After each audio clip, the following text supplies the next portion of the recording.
Assalamualaikum warahmatullahi taala wabarakatuh. Salam bahagia, salam pertemuan untuk anda-anda yang berkesempatan bersama dengan saya. Apa khabar anda semua? Doa saya agar anda sihat. Ya, saudara Mustafa Ilyas, saudara Adnan Hamad, saudara Zamari LC, terima kasihlah sahabat malam menemani saya dalam melabun. Saudara Rosila, saudara Adi Urusan, Adi Usin Udi Adi Putra, saudara. Saya minta maaf saudara, tak berapa clear sangat. Nampaknya tulisan-tulisan semakin kecil, ataupun saya sudah semakin tua sehingga tak nampak apa yang ditulis. Saudara Zack, begitu juga dengan saudara Thomas. Apa khabar saudara? Saudara Muhammad Fauzi, Muhammad Yusof, saudara Asrul Setiawan, saudara Syukur Jamil, saudara Ibrahim Cik Moda, Madam K, saudara Abdul Wahid, Abdul Karim, kita juga dengan terakhir tasbih. Saudara Nurjan, apa khabar puan? Doa saya doa anda sihat walafiat. Saudara Zul, Muiz, saudara Adadin, saudara Ravi Semi, apa khabar Ravi? Doa saya anda sentiasa sihat walafiat. Saudara Z, Ani, siapa lagi tu, tak berapa clear tulisannya, nak dibesar pun tak kerti. Saudara Thomas Tan, how are you Thomas? Begitu juga saudara Mayah, saudara Ramli Hasan, saudara Rosinin Kurongot dari Sarawak, saudara Ahmad Sebandi, tak tahulah saya saudara. Saya minta maaf lah saudara. Tulisan bertambah kecil, mata bertambah kabur nampak gayanya. Usia bertambah.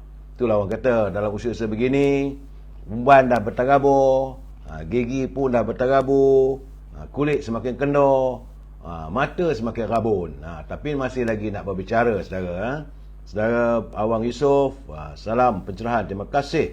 Puan Nursidah Hasan, saudara Cik Nurlia, gitu juga saudara Al-Jabar, saudara ini siapa ni, dia laju sangat naik tak dapat nak baca. Nur Maria, Ismail Ali Bak katanya, saudara Encik Izaha, saudara Solo Seremban, saudara Mahfar, saudara Miri hadir, terima kasih.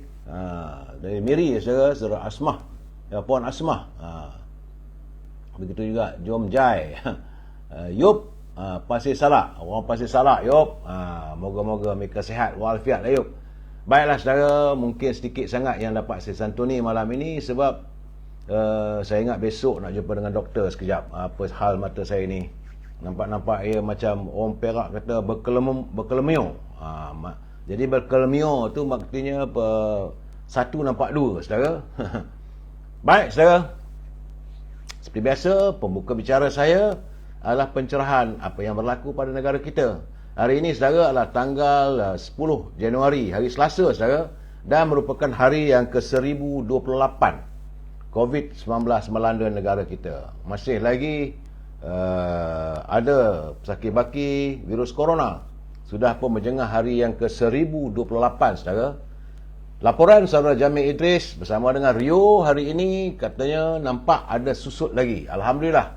Kemarin 405 jangkitan, tapi semalam ada jangkitan sejumlah 383, menjadikan jumlah kumulatif yang terkumpul sudah pun 5,30,696 warga kita yang dijengah oleh virus corona saudara dalam tempoh 1028 hari. Dan semalam memang tak seronok lah saudara. Sebab itu gamaknya mata saya ni berkelemio, kerana semalam dilaporkan terdapat 8 kematian saudara oleh ataupun kesan daripada jangkitan virus corona. Jadi saudara berhati-hati, jaga kebersihan diri kita. Ni musim-musim nak Perhimpunan Agung UMNO ni, pastikan anda melakukan penjarakan sosial, dan kalau boleh pakailah pelitup muka saudara. Sebab daripada laporan yang saya terima daripada saudara Jamil Idris, terdapat peningkatan di 5 buah negeri dan susut di 10 buah negeri. Sementara Perak Yop, alhamdulillah kekal pada jangkitan 19 jangkitan saja. Lain-lain negeri tidak berubah di bawah 100. Tapi Selangor masih lagi 149 jangkitan. Tempat-tempat lain, negeri-negeri lain, alhamdulillah, saya lihat sudah sampai peringkatnya single digit, macam di Labuan, di Perlis, mana lagi ada single digit, iaitu di Kelantan, di Sabah pun ada single digit, saudara, 8 saja jangkitannya. Jadi kita bersyukur pada Allah SWT.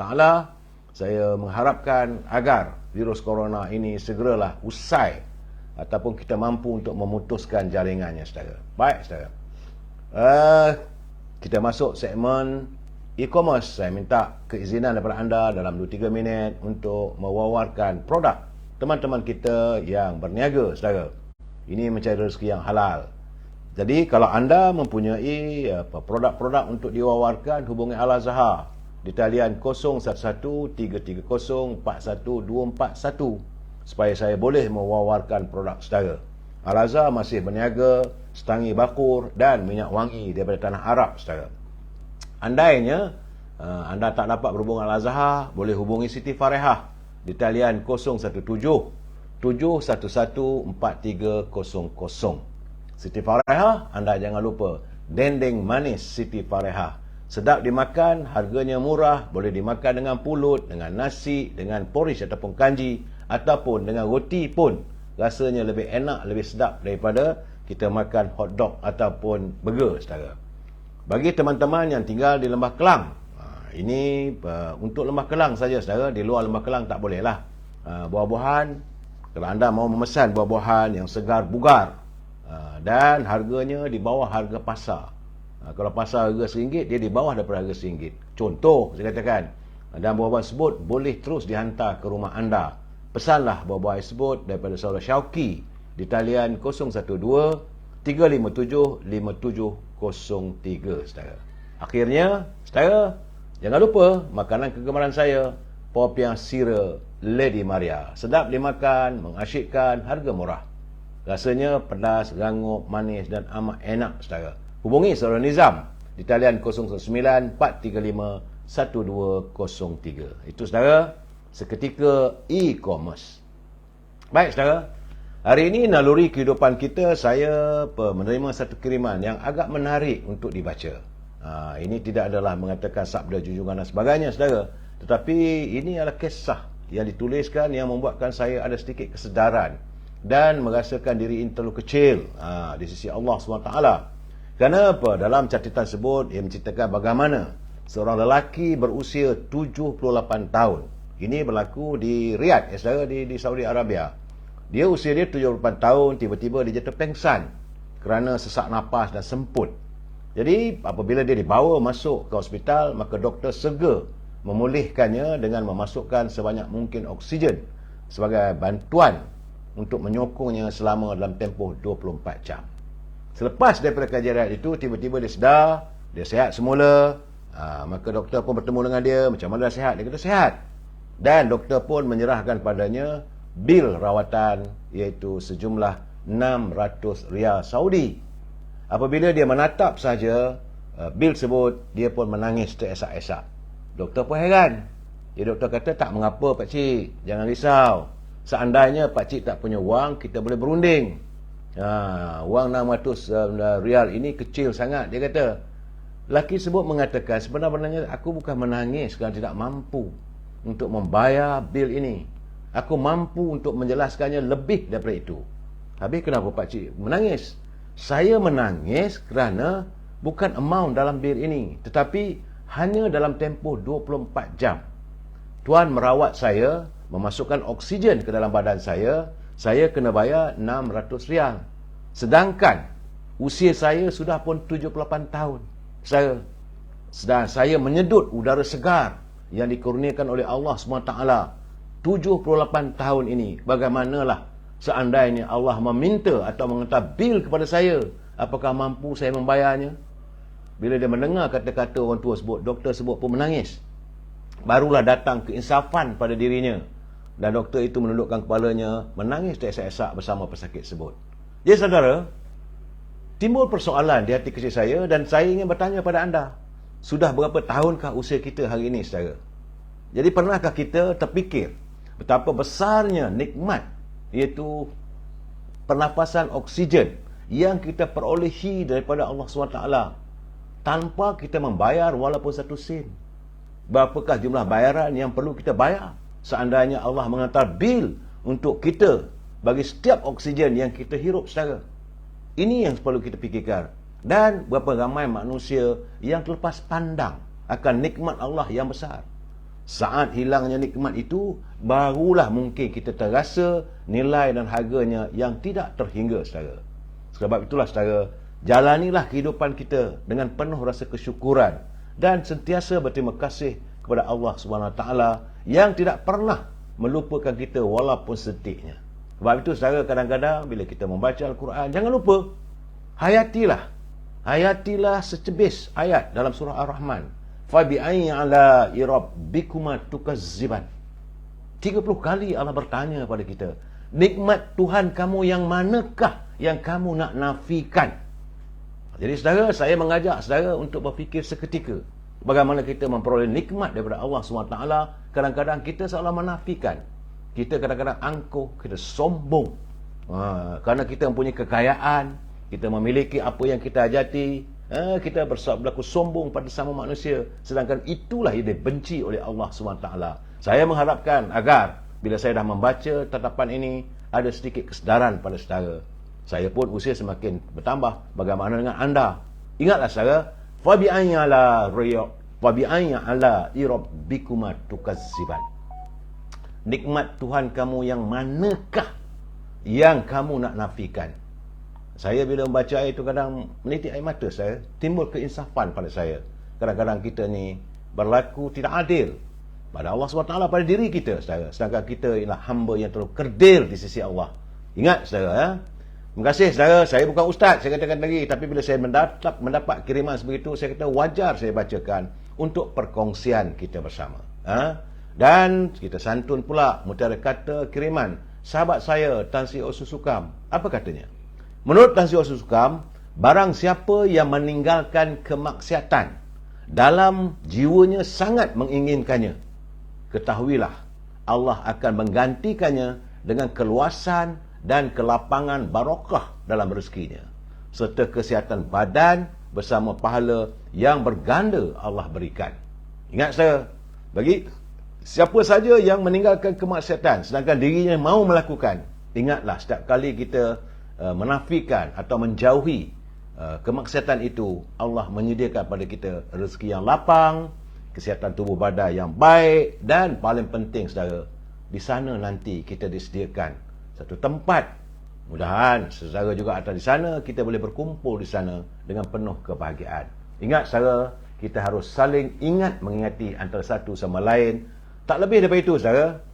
Bukan saya berdakwah, saya bukan ustaz, tapi rasanya wajar untuk saya mengingatkan teman-teman. Sebagaimana saya sering mengingatkan, dan saya tidak akan berhenti untuk mengingatkan pimpinan negara supaya janganlah membelanjakan atau berbelanja wang negara tanpa had.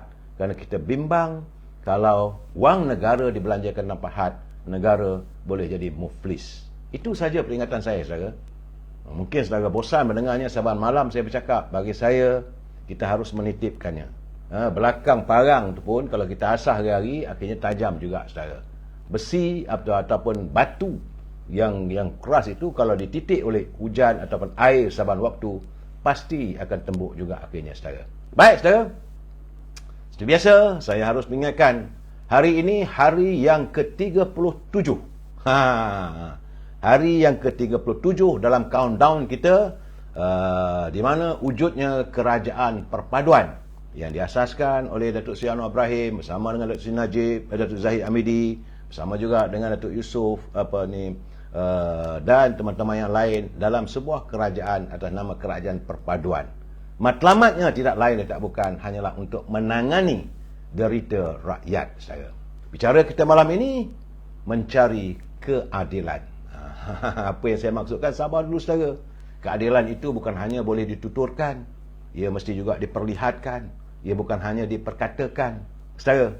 Tapi kita santun dulu pantun Pak Nazir.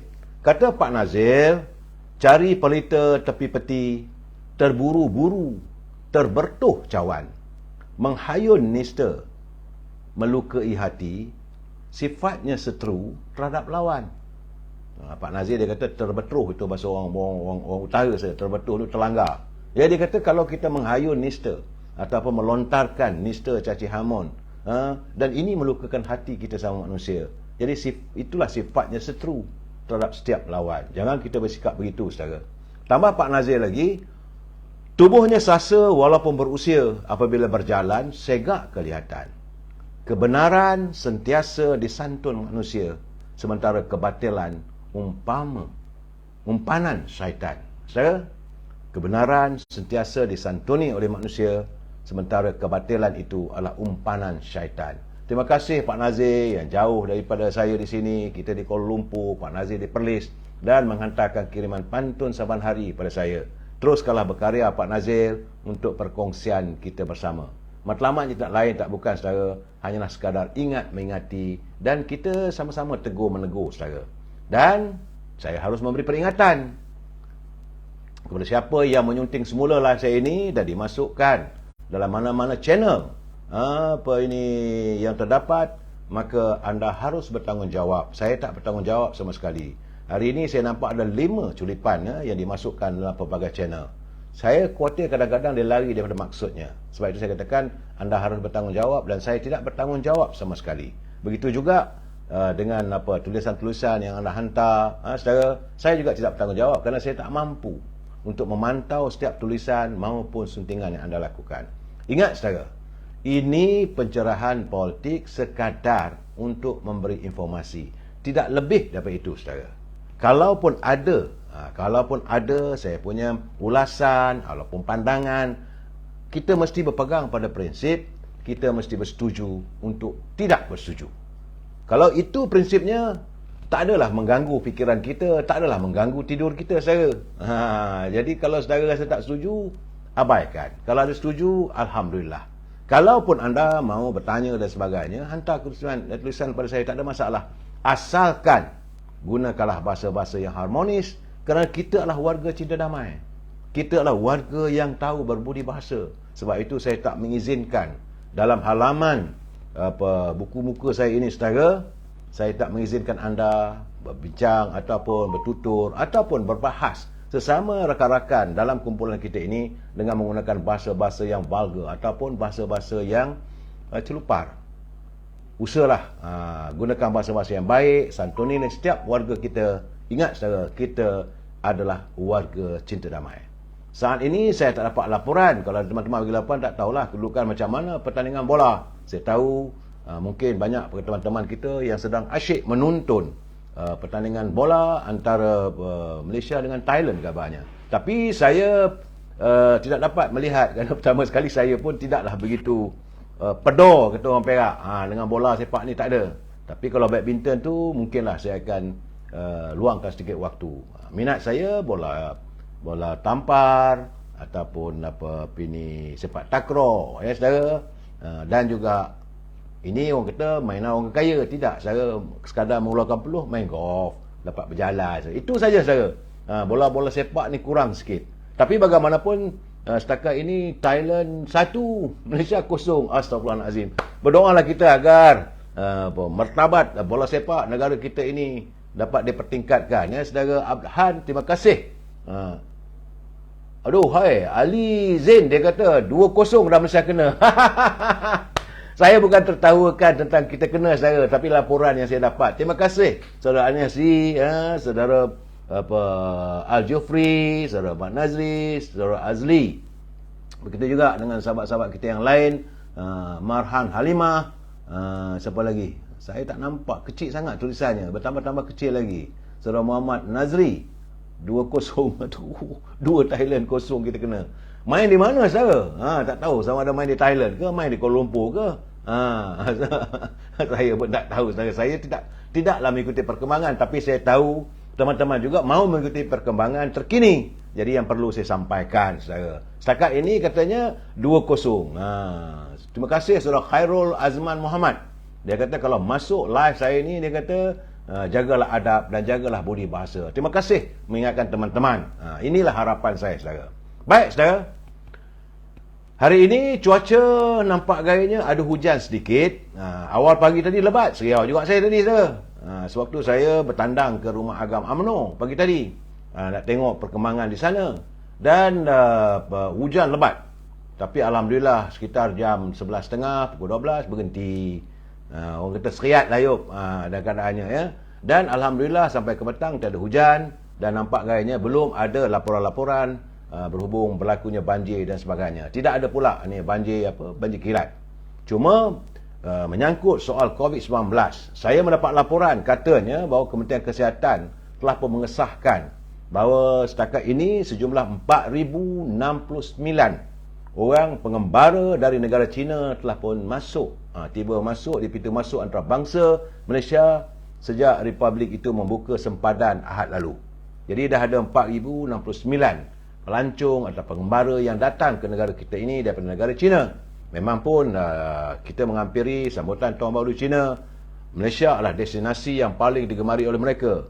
Dan menurut Timbalan Ketua Pengarah Kesihatan, iaitu Datuk Dr. Nur Hayati Rusli, setakat ini tiada kes COVID-19 ataupun gejala yang dikesan di kalangan mereka. Alhamdulillah.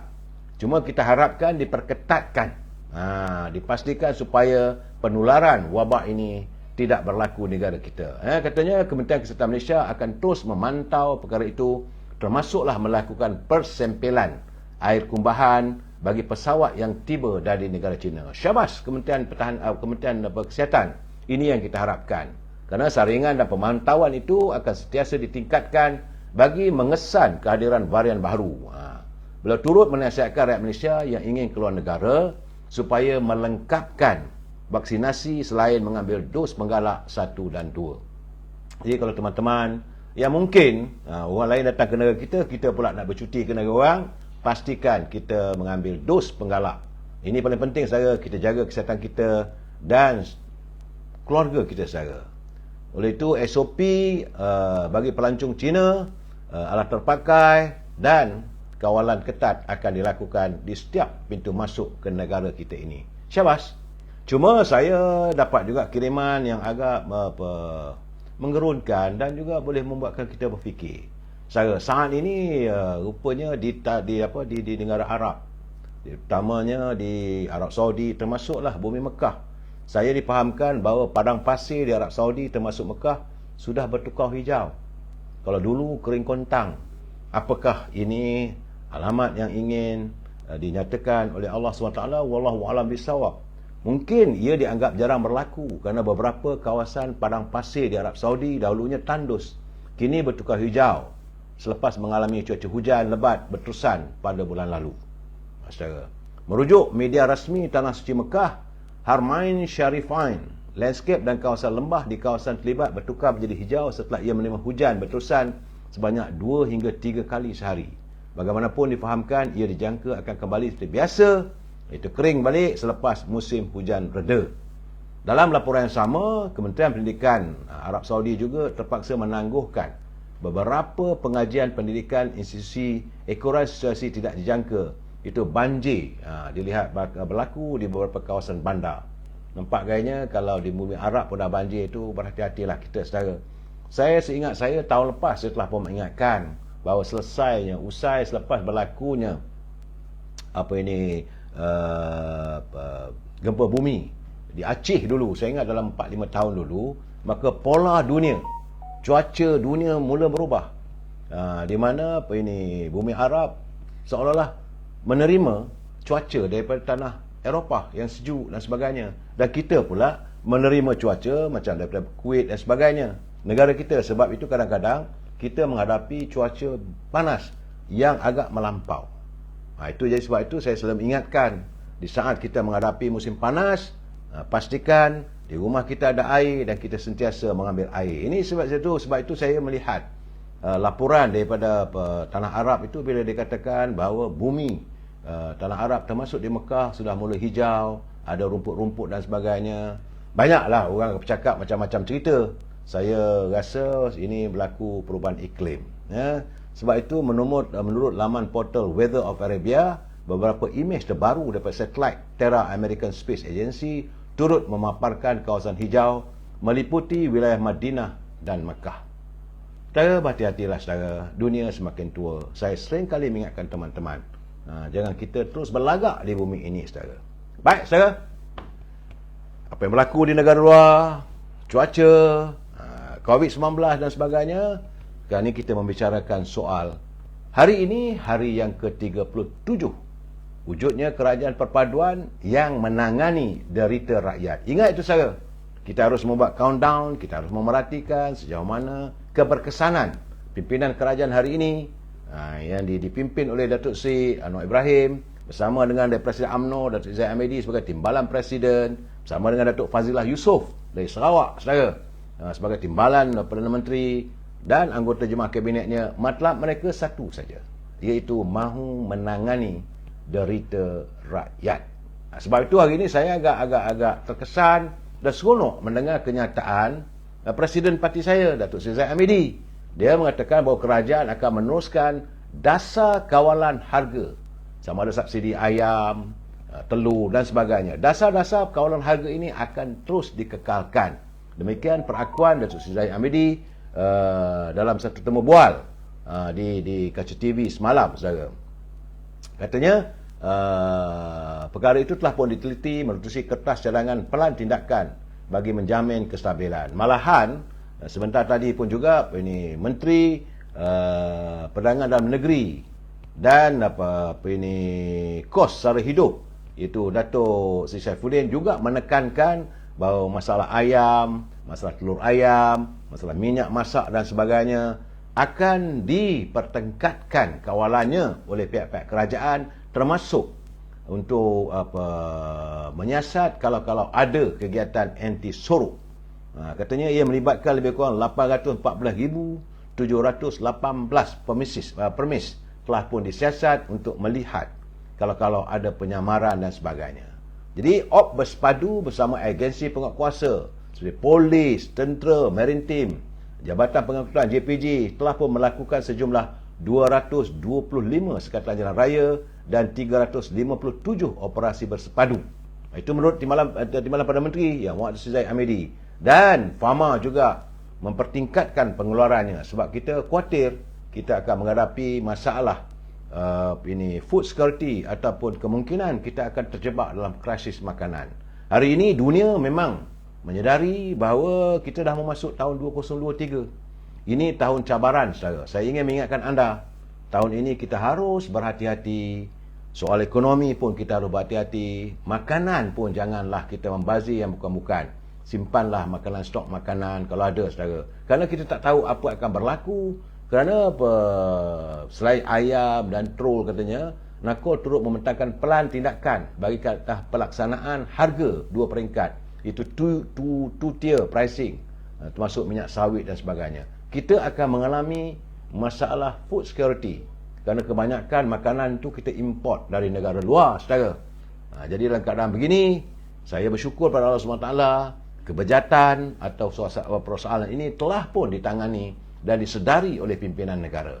Mudah-mudahan rakyat kita tidak terjebak dalam masalah mengalami kekurangan makanan saudara. Ya? Itu keadaan saudara. Kemudian kita berbalik pada soal keadilan. Bagaimana saya mengatakan tadi, yang paling penting sekarang ni kita mencari keadilan.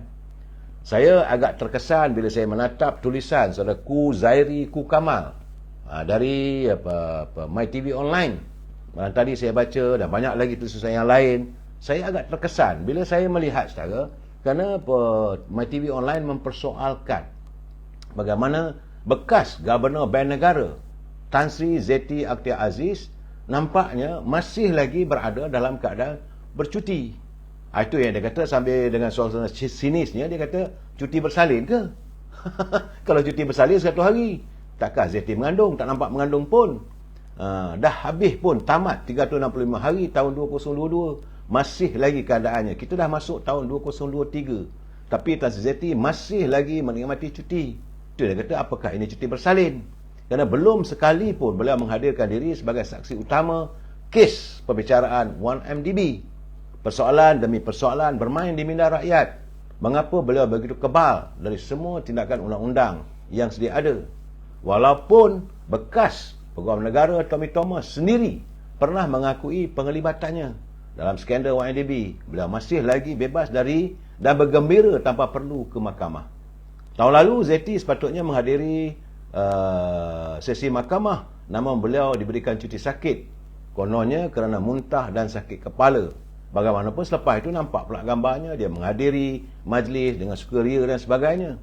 Dan agak menghairankan laporan-laporan SPRM, pihak polis berkaitan siasatan terhadap Zeti dan suaminya, berikutan pendedahan laporan daripada pihak polis Singapura berhubung dengan wang ONDB, katanya dah disiapkan, namun sehingga saat ini belum ada tindakan susulan, saudara. Oleh itu kita mengharapkan agar badan kehakiman, pihak-pihak yang berwajib laksanakanlah, sebab kita menuntut keadilan. Lain tak ada, saudara. Saya bukan nak minta membela atau membebaskan Datuk Seri Najib, tidak. Kita mahu agar keadilan diberikan dalam perbicaraan Datuk Seri Najib. Keadilan dalam perbicaraan, bukan kita mau menyanggah keputusan hakim, tidak, saudara. Dan saya nampak bahawa sekarang ini semakan kehakiman Seri Najib, kabarnya saudara, Datuk Seri Najib telah pun memfailkan untuk mengadakan semakan kehakiman. Jadi kabarnya Mahkamah Persekutuan hanya akan mendengar permohonan tersebut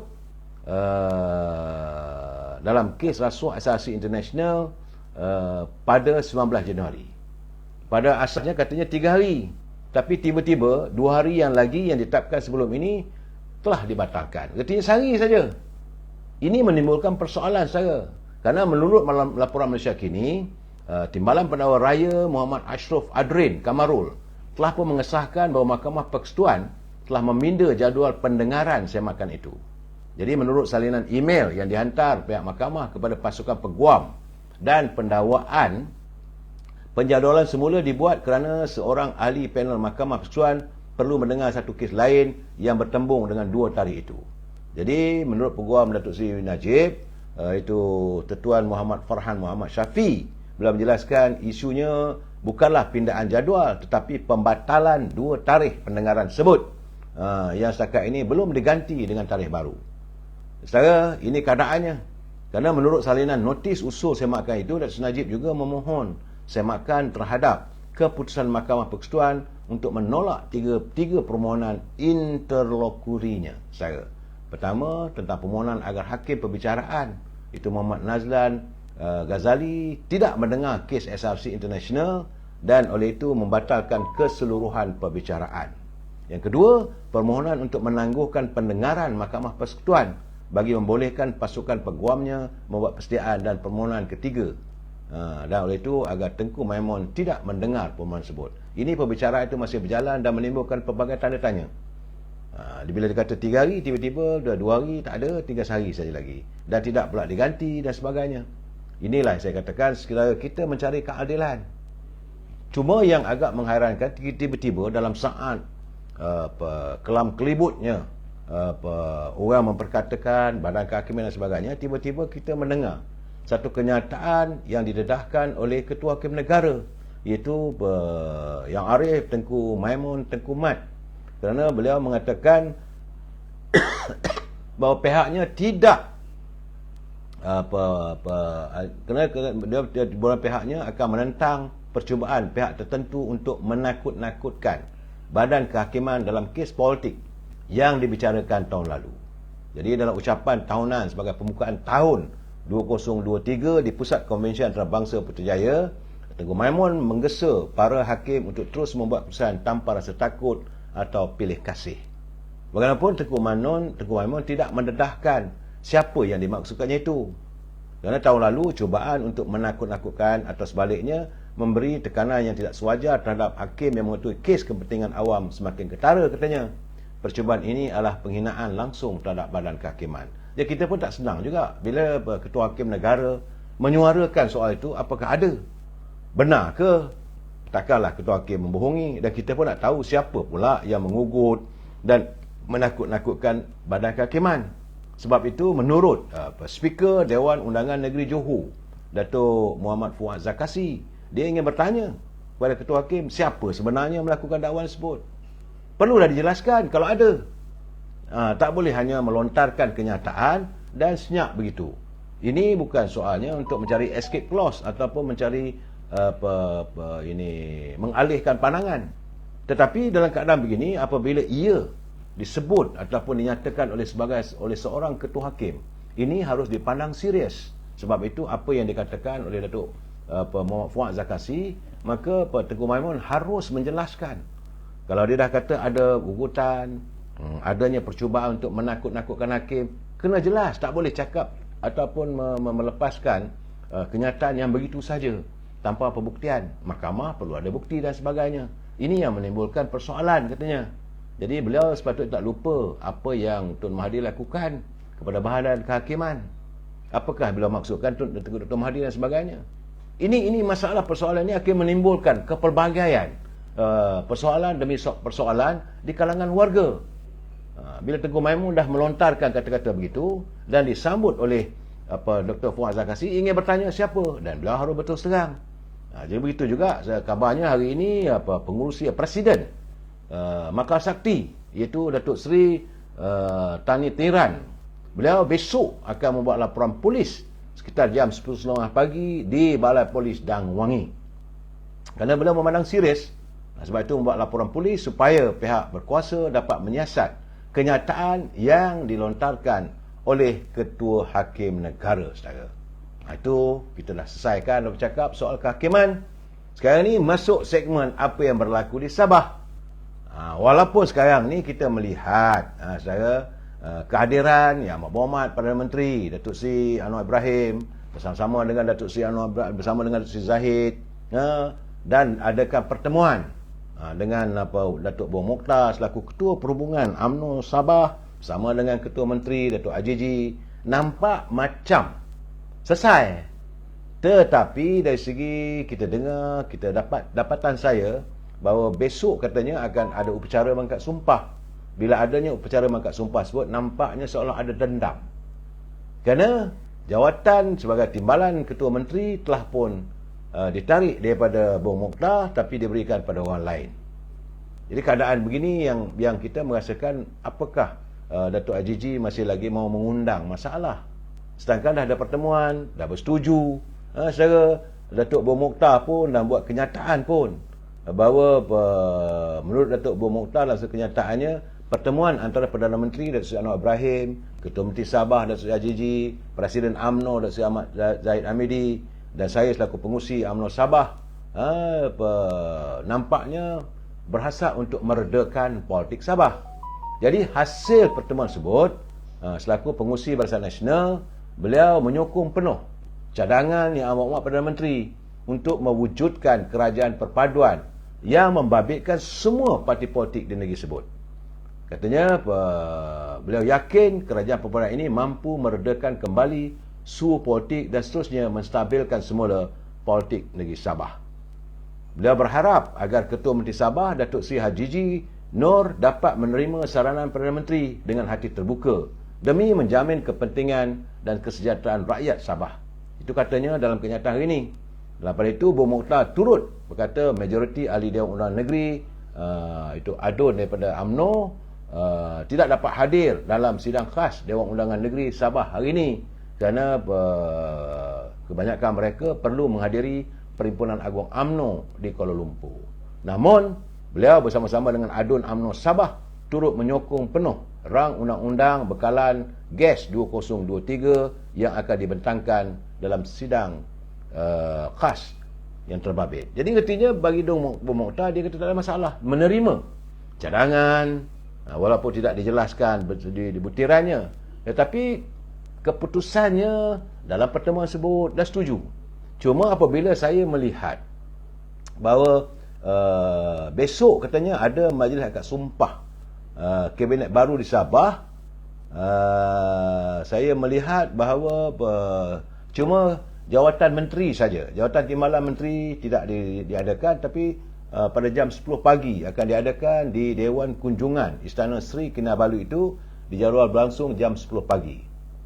Saudara, Jadi tiga portfolio utama termasuk jawatan Timbalan Ketua Menteri yang sebelum ini dipegang oleh Pengerusi Barisan Nasional Sabah Datuk Seri Bong Mokhtar Radin dikosongkan. Ini kerana tindakan pimpinannya menarik sokongan pada Haji. Getinya dah berdamai pun tak buat juga, lantik juga. Ini keadaannya. Jadi portfolio Menteri Sains, Teknologi dan Inovasi yang sebelum ini dipegang oleh Timbalan Ketua UMNO Sabah, yang juga Adun Karambunai Datuk Yaakob Khan, Menteri Pelancongan Kebudayaan dan Alam Sekitar Datuk Jafri Arifin Adun Sukau, dan Menteri Kerja Raya yang sebelum itu turut disandang oleh Bong Mokhtar diberi pada orang lain. Jadi keadaannya bahawa kabarnya bahawa Adun UMNO yang tidak menentang, kumpulan 5 orang tu yang tidak menentang keputusan parti itu kekal memegang jawatan Timbalan Menteri Pembangunan Masyarakat Kesejahteraan itu Datuk Syalimi Yahya. Begitu juga Pembantu Menteri Kewangan Datuk Jasnin Daya dan Pembantu Menteri Pertanian dan Perikanan Datuk James Ratib. Jadi sekarang ni kurang-kurangnya 3 daripada 7 adun Pakatan Harapan Sabah dijangka akan dibawa masuk ke dalam kabinet. Termasuk kemungkinan seorang adun daripada DAP bakal dibelantik sebagai Timbalan Ketua Menteri bagi mengisi kekosongan kota jawatan untuk mewakili masyarakat warga Cina. Saya rasa dalam keadaan begini mungkin besar kemungkinan diberi semula pada Datuk Christina Liu. Ketika ini DAP mempunyai 4 orang adun, iaitu Datuk Frankie Poon, Adun Tanjung Papat, kemudian Pung Jinzi, Adun Luyang, Tan Li Fat, Adun Likas, dan Jani Lasimbang, itu Adun Kepayang. Sampai itu Pengerusi Pakatan Harapan Sabah Datuk Christina Liu dijangka diberikan portfolio dalam Kabinet Negeri mewakili Parti Keadilan. Christina pernah menjadi Timbalan Ketua Menteri dulu, saudara.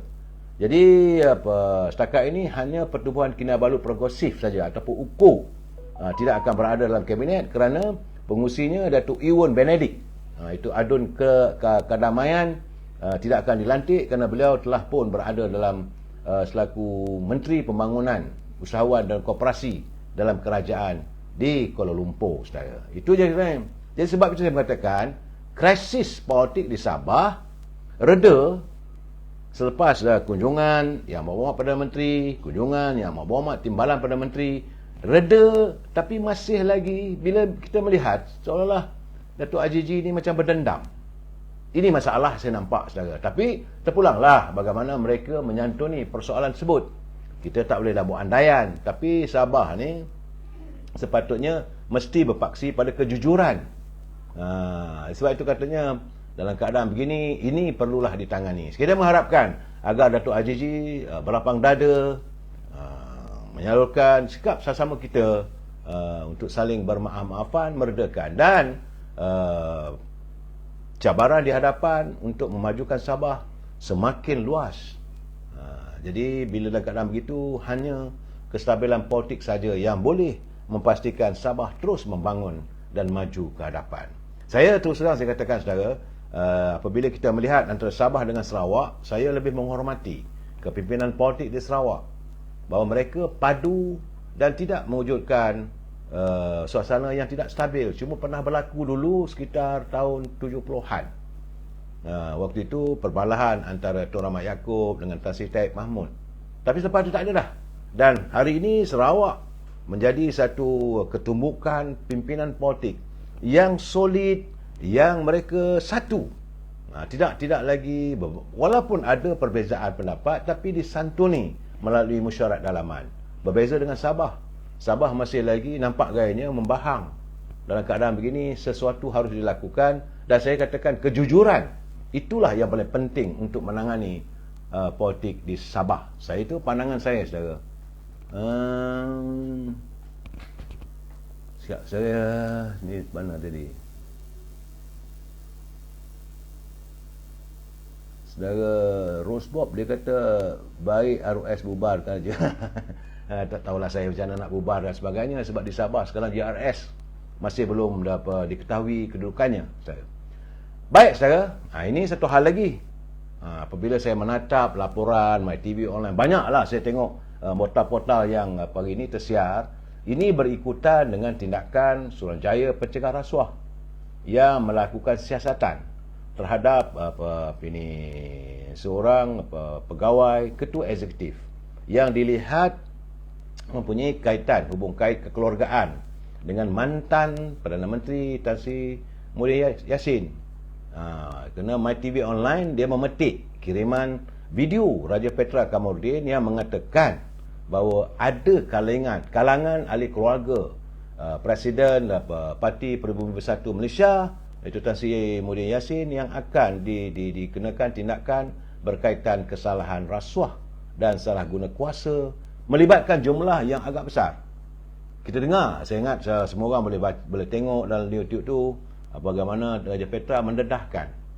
Jumlahnya bukan sedikit dan saat ini masih belum ada lagi kenyataan yang disiarkan oleh Suruhanjaya Pencegah Rasuah.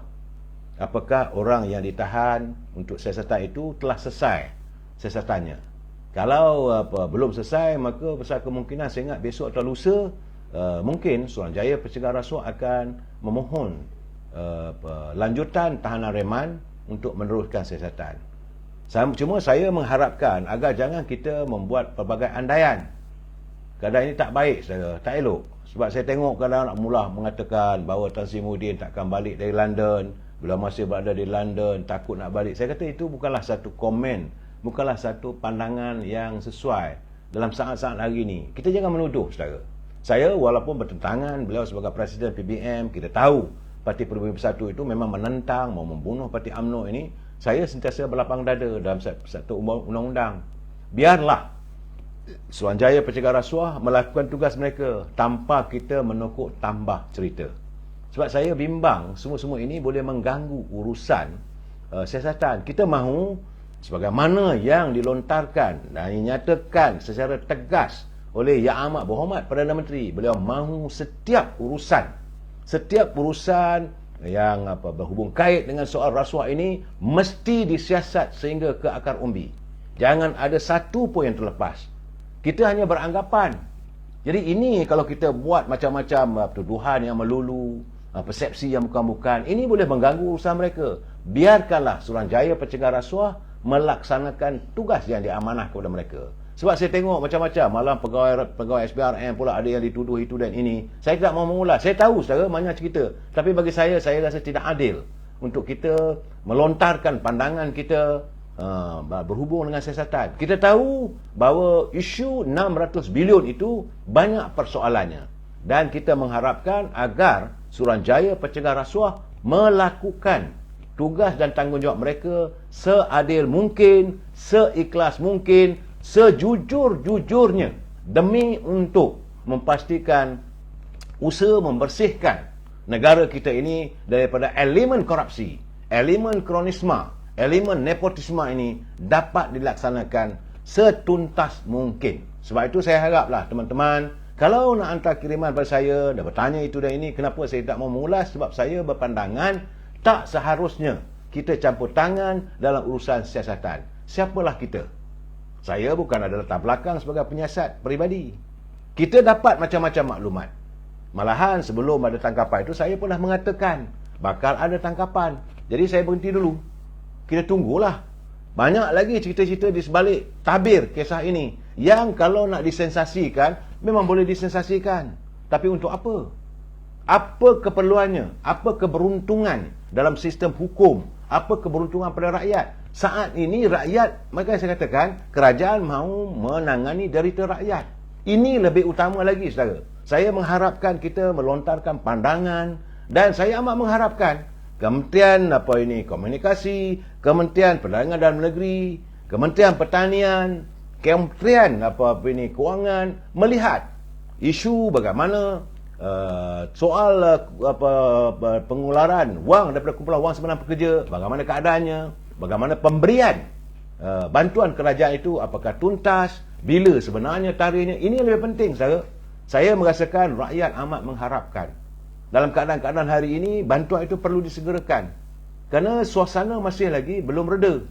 Saya ingin mengingatkan pimpinan di Putrajaya, kehidupan rakyat bawahan masih belum reda. Nampak tenang tapi bergelodak di bawah, saudara. Sebab itu, saudara, saya mengharapkan agar kestabilan politik itu dapatlah dikekalkan. Baik, saudara, Dalam waktu yang sama, mulai hari ini, besok, saya dikabarkan, besok tadi saya pergi juga rumah agam UMNO, sudah pun ramailah hadirnya warga UMNO akar umbi. Dari seluruh negara akan berhimpun mulai lusa. Lusa atau malam besok perasmian akan dilakukan oleh Timbalan Presiden merasmikan persidangan agung tahunan pergerakan wanita, pemuda dan puteri. Saudara, dan pada hari Khamis berlangsunglah persidangan tahunan pergerakan pemuda, pergerakan wanita dan puteri. Maka berhimpunlah semua ahli-ahli akar umbi di seluruh negara nak tahu apa perkembangannya.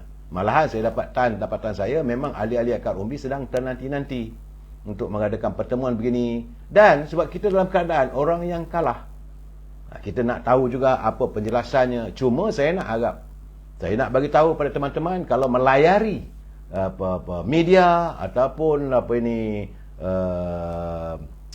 ini media sosial dari kalangan mereka yang bukan warga UMNO, tak payah layan. Sebab itu saya katakan tak perlulah orang lain nak sibuk. Anda kalau bukan ahli UMNO, anda bukan daripada parti UMNO, nak menyebut apa hal? Memang kita tahu bahawa UMNO adalah parti yang mempunyai keahlian begitu ramai. Kita mempunyai lebih daripada 3 juta ahli, 3.7 atau yang kata 4 juta. Jadi tentulah banyak orang melakukan fokus pada parti UMNO. Tambah-tambah pula tahun ini adalah tahun pemilihan. Sebab itu banyak persoalan yang akan ditimbulkan, banyak itu tanda tanya yang mahu dijawab. Semua ini pasti akan dijawab oleh Presiden UMNO dalam ucapan dasarnya. Saya difahamkan bahawa besok mungkin Datuk Seri Presiden akan mengadakan taklimat kepada seluruh pimpinan UMNO. Taklimat itu banyak orang menuduh, saya dengar lah juga, adalah media sosial, Mat Kelang Kabut tu bercakap itu bercakap ini. Dia pun bukan ahli UMNO. Dia kata ini akan ada setting lah, orang ni bercakap begini, orang ini akan diuruskan. Saya kata itu pembohongan. Apa yang Presiden nak lontarkan besok adalah taklimat. Taklimat pandangan beliau berhubung dengan kedudukan parti. Tunggulah sama-sama. Tapi ini tertutup hanya pada warga kepimpinan UMNO peringkat akar umbi. Kita harus menanti perbahasan pada pergerakan pemuda. Kita harus dengar apa pula ucapan Ketua Pergerakan Pemuda. Saya tadi berkesempatan berbual seketika dengan Ketua Pergerakan Pemuda UMNO, Datuk Ashraf Wajdi. Saya bertanya dengan beliau, apakah yang akan beliau lontarkan? Dia kata adalah beberapa persoalan yang mahu menyedarkan tentang perlunya pemuda bangkit daripada lena yang panjang. Memanglah kita bila dah kalah tu kadang-kadang duk terterap ni, kena bangkit, kena sedar diri.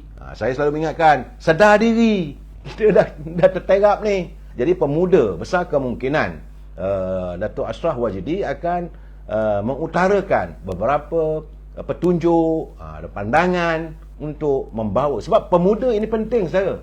Banyak orang tak tahu. Sebenarnya bagi saya lah, kebangkitan UMNO itu banyak terletak pada pergerakan pemuda. Kalau pemuda itu mantap, kalau pemuda itu tetap bersemangat wajar, insya-Allah. Bukankah Bung Karno mengatakan, jika kamu berikan aku 100 orang tua, yang mampu kulakukan hanyalah menawan Gunung Kalimanjaro. Tapi kalau kamu berikan aku 10 orang pemuda yang berhati wajar, pasti ku goncangkan dunia ini. Itu. Sebab itu saya mengatakan pemuda itu penting. Saya mengharapkan Datuk Seri Dr. Ashraf Wajdi dapat menyuntik semangat dalam pergerakan pemuda. Itu yang paling penting bagi saya. Dan tentulah yang mahu Presiden UMNO dalam ucapan dasarnya nanti akan mengutarakan beberapa jawapan, beberapa persoalan. Saya tahu ahli-ahli semua tertunggu-tunggu. Bagi saya tak berhak untuk menyatakan apa nak dicakap oleh Presiden. Sebab itu ada dalam pemikiran beliau. Tentulah kita sama-sama kita tunggu ucapan dasar. Dan cuma yang saya melihat dalam kenyataan Datuk Seri Presiden sewaktu beliau menghadiri semalam ada sesi pertemuan dengan yang disiarkan oleh RTM, saudara. Begitu juga dengan beberapa pertemuan, Datuk Seri Presiden mengatakan bahawa pentingnya warga UMNO adalah bermuhasabah diri.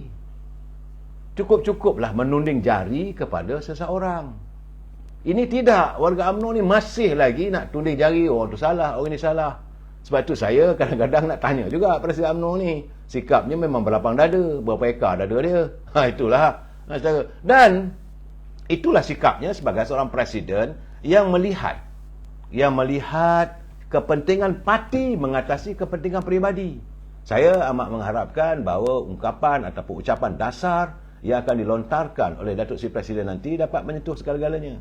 Sebab saya melihat juga bagaimana Datuk Seri Presiden dalam pertemuannya semalam, saya dengar juga dia kata pertama sekali UMNO perlu utamakan setelah kita terpukul dalam pilihan raya 2015 yang lalu, jadi perlu mewujudkan agenda memperkukuhkan semula UMNO. Itu yang lebih penting. Saya bersetuju. Yang paling penting memperkukuhkan agenda kebangkitan UMNO dan bukanlah melayani kehendak ataupun individu yang bersikapnya gunting dalam lipatan. Saya ingin menambah, bukan hanya sekadar gunting dalam lipatan, individu yang musang berbulu ayam. Ini juga Datuk Presiden kena tangani. Ahli-ahli nak tahu juga. Sebab UMNO teruk mengalami kekalahan kali ini. Memang kita tahu, memang tidak dinafikan bahawa parti-parti yang bukan daripada UMNO, bukan daripada Barisan Nasional, malahan bukan daripada Pakatan Harapan, banyak menabur wang. Tapi bak kata Datuk Presiden lah, dia diibaratkan waktu bertanding di Bagan Datuk, diumpamakan dia memanjat tiang licin. Udahlah tiang tu licin katanya, tapi dia gentap lagi. Nah, nasib baiklah alhamdulillah beliau mampu menangani untuk terus memanjat. Itulah dapat 300 lebih saja majoriti. Saudara, ini keadaannya. Sebab itu kita juga minta supaya Datuk Seri Presiden UMNO selaku Timbalan Perdana Menteri berada dalam kabinet Datuk Seri Anwar Ibrahim.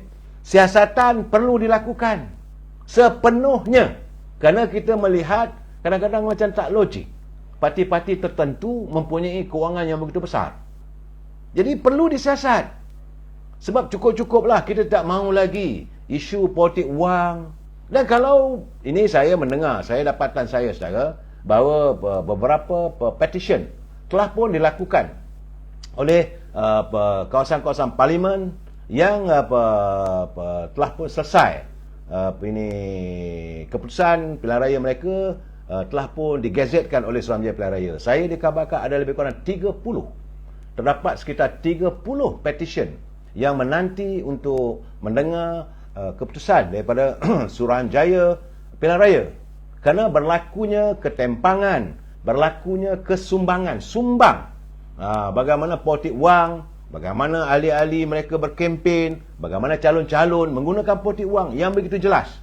Dan ini perlu diutarakan, perlu dikemukakan. Kita tak mahu lagi politik dasawarsa ini demokrasi di negara kita ini dicemari oleh politik wang. Cukup-cukuplah. Saudara Ali kena tolak musuh dalam selimut, saudara Pak Bib. Saya bersetuju dengan anda. Saya amat bersetuju dan saya amat mengharapkan agar persoalan ini akan disentuh oleh Presiden. Mungkin dia akan berucap pada hari Jumaat, ucapan dasar. Malam tu kita akan ulas habis-habisan. Kalaulah dia tak sebut apa-apa pun dalam keadaan itu, kita balonlah saudara. InsyaAllah saudara. Saudara Rosma dia kata insyaAllah selagi UMNO bersama dengan Datuk Seri Anwar Ibrahim, UMNO akan bangkit semula. Saudara Chan Lihuat, walaun, bukan walaun saudara, walaun memang banyak sekarang ni. Dan mereka sekarang ni diburu ketakutan. Saya nak bagi tahu pada anda semua, pimpinan di peringkat sebelah sana tu sudah diburu ketakutan.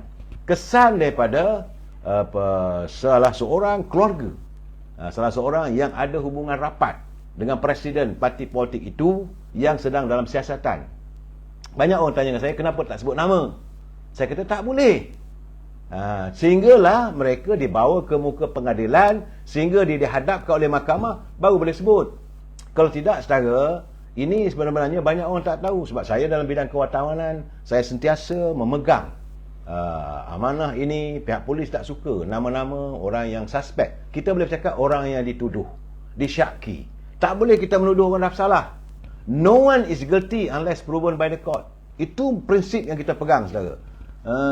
Saudara apa ini, Shan Gopal, pengikut PN tengah tunggu ke airport, tunggu abah kau balik bawa 5%. Saya, ini yang saya kata tadi, jangan kita kadang-kadang dalam jenaka kita mempersendakan mereka. Shan, saya rasa tulisan begini, saya tak marah pada saudara.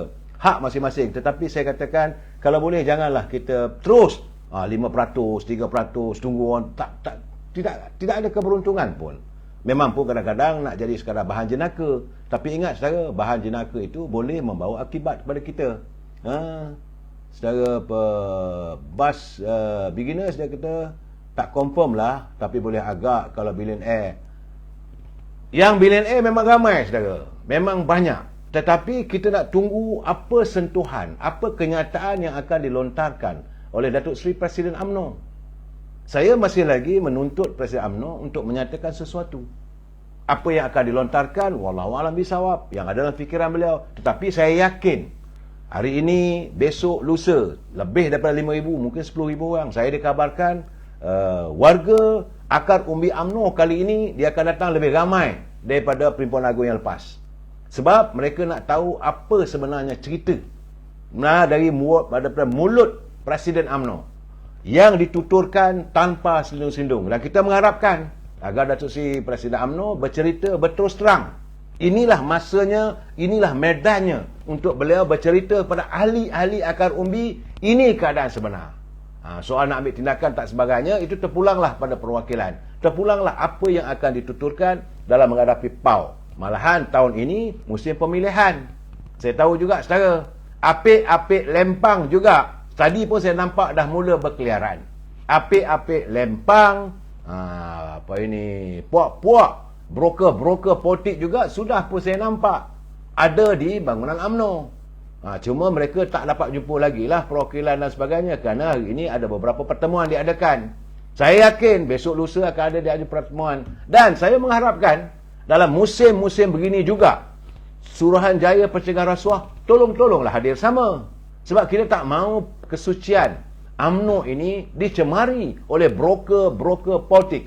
Yang lain tak ada, nak mengulur sampul putih, nak mencari dan sebagainya. Lain tak ada, nak mengkucar-kacirkan dalam kepimpinan UMNO. Kita jumpa lagi malam besok selepas saya pulang daripada perhimpunan bangunan UMNO untuk saya melaporkan seterusnya. Selamat malam, selamat beristirahat. Wabillahi taufiq wal hidayah. Assalamualaikum warahmatullahi taala wabarakatuh. Selamat malam.